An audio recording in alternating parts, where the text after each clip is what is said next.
How to turn off call announcement on Android. Hello everybody, welcome back to our channel.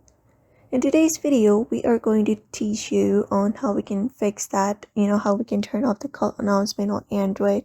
Like if you're having a call and your phone announces the name of that people, how we can turn it off.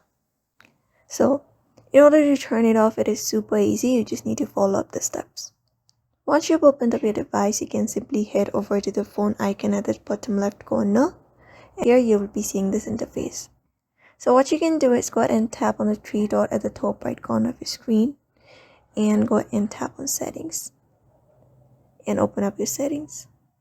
Under your settings, go ahead and look out for answering and ending calls. Just go ahead and tap on it, and once you tap on it, you will be finding this section called read caller names aloud. So what you can do is simply go ahead and turn off this option if this option is turned on, and that should turn off the call announcement on your Android device. So that is it. These are the processes you need to follow up in order to turn off the call announcement on your Android device as well for now.